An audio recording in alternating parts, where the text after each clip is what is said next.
दोस्तों, ये जो वीडियो मैं बना रहा हूँ ये स्पेशली बिटलॉकर के लिए बना रहा हूँ। बिटलॉकर से रिलेटेड प्रॉब्लम जो आजकल हम सभी फेस कर रहे हैं, चाहे आप डेटा रिकवरी एक्सपर्ट हो या आप कोई जनरल टेक्नीशियन हो जो कंप्यूटर लैपटॉप रिपेयर करते हैं, तो उनके पास अभी जैसे कोई लेटेस्ट लैपटॉप आता है, स्पेशली 8 जनरेशन बाद का लैपटॉप, तो एक प्रॉब्लम जो बहुत लोग फेस कर रहे हैं। मेरा भी सर्विस सेंटर है, मेरे पास डेटा रिकवरी के साथ साथ लैपटॉप रिपेयरिंग का भी काम है।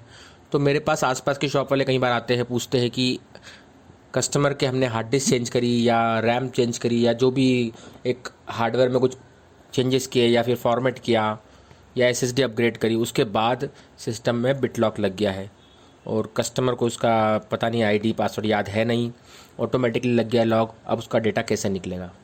तो दोस्तों, इस तरह की प्रॉब्लम आपके साथ ना हो, इसके लिए जब भी आपके पास कोई लेटेस्ट जनरेशन का लैपटॉप आए तो आपको क्या ध्यान में रखना है, क्या चीज़ चेक करना है, कंपलसरी चेक करना है। उसमें आप कोई भी अपग्रेडेशन बायोस में चेंजेस बोलिए या फिर कोई एसएसडी अपग्रेडेशन बोलिए या फॉर्मेट बोलिए, कोई भी आप चेंजेस करते हैं तो उसके पहले आपको उसके सिस्टम में क्या चेक करना है वो मैं आज को बताने वाला हूँ आपको। तो सबसे पहले मैं अपने सिस्टम में जाता हूँ और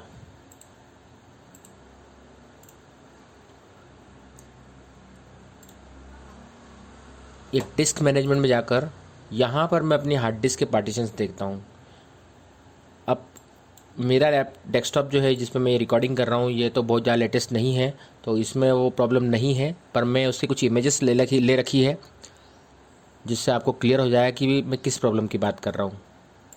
तो देखिए, ये मैंने एक लेटेस्ट लैपटॉप का जो है फ़ोटोग्राफ लिया है। इसमें आप देखिए, सी ड्राइव में साइड में ब्रैकेट के अंदर लिखा हुआ है डिस्क मैनेजमेंट के अंदर बिटलॉकर इनक्रिप्टेड, यहाँ भी लिखा हुआ है डी ड्राइव में भी और बाद में भी। तो कहने का मतलब ये है कि 2 ड्राइव है, इसमें दोनों में ब्रैकेट में बिटलॉकर लिखा हुआ है। सेम एक और है, दूसरा सिस्टम की फ़ोटो ली है मैंने, इसमें भी सेम यही है। डिस्क मैनेजमेंट में जाने पर जो उसकी ड्राइव है उसके आगे बिटलॉकर इनक्रिप्टेड लिखा है। तो आप जब भी आपके पास कोई लैपटॉप कोई भी अपग्रेडेशन के लिए आए तो आपको सबसे पहले डिस्क मैनेजमेंट में जाके यहाँ पर चेक करना है बिटलॉकर इनक्रिप्टेड तो नहीं लिखा है। अगर ये इनक्रिप्टेड लिखा है मतलब आपको कोई भी चेंजेस करने के पहले सिस्टम में, हार्डवेयर में या फिर उसके लैपटॉप में कोई भी छेड़छाड़ करने के पहले आपको ये इनक्रिप्शन बंद करना होगा। ये बंद करने के बाद आप उसमें कोई भी काम करेंगे तो आपका जो डेटा है, जो उसकी हार्ड डिस्क के पार्टीशन से, वो ब्लॉक नहीं होंगे। तो ये कैसे करना है, बहुत छोटा सा वीडियो है, मैं आपको बता देता हूँ। इसके लिए आपको सबसे पहले सेटिंग में जाना है अपने सिस्टम की, और सेटिंग में जाकर यहाँ पर लास्ट में जैसे ये सिस्टम लिखा है और यहाँ अपडेट एंड सिक्योरिटी है, यहाँ पर आप जब क्लिक करेंगे तो यहाँ लास्ट में आपको दिखाई देगा डिवाइस इंक्रिप्शन। उसकी भी इमेज दिखा देता हूँ मैं आपको। ये इस तरह से आएगी, डिवाइस इंक्रिप्शन, ये लास्ट में लिखा हुआ है डिवाइस इंक्रिप्शन। अब यहाँ पर जो बीच में जब आप इस पर क्लिक करेंगे और यहाँ पाएंगे डिवाइस इंक्रिप्शन इज़ ऑफ लिखा होना चाहिए आपके इसमें, और ये जो बीच का बटन है यहाँ पर टर्न ऑन लिखा होना चाहिए।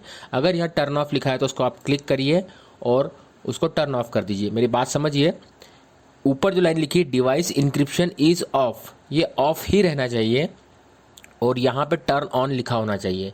इसका मतलब ये है कि डिवाइस का इंक्रिप्शन हमने बंद कर दिया है।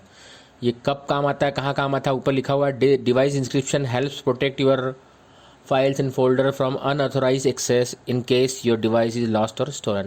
मतलब कि आपकी डिवाइस किसी कारण से घूम जाती है, चोरी हो जाती है, कुछ हो जाती है, तो ये इंक्रिप्शन ऑन रहेगा, तो उसके पास पासवर्ड नहीं होगा या वो कुछ फॉर्मेट करने की कोशिश करेगा या कुछ उसमें अपग्रेडेशन करने की कोशिश करेगा, तो ये आपकी डिवाइस का डेटा पूरा सेफ हो जाएगा आपका, क्योंकि डिवाइस पूरी लॉक्ड हो जाएगी। तो ये उसके लिए दिया हुआ है, ये सेफ्टी फीचर है, लेकिन ये अक्सर हमें प्रॉब्लम ही दे रहा है।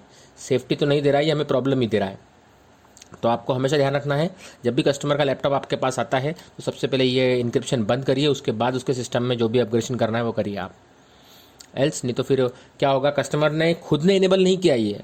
अगर कस्टमर खुद इनेबल करेगा तो उसको उसका पासवर्ड ही पता होगा और उसने उसकी जो इंक्रिप्शन की है वो कहीं ना कहीं माइक्रोसॉफ्ट की आईडी में सेव करी होगी या पेन ड्राइव में सेव करी होगी। अगर कस्टमर टेक्निकल एक्सपर्ट है, टेक्निकल सावी है, उसको मालूम है, तो वो उस चीज़ का खुद जानबूझ के इनेबल कर रहा है तो उसको डिसेबल करना भी आता है मतलब।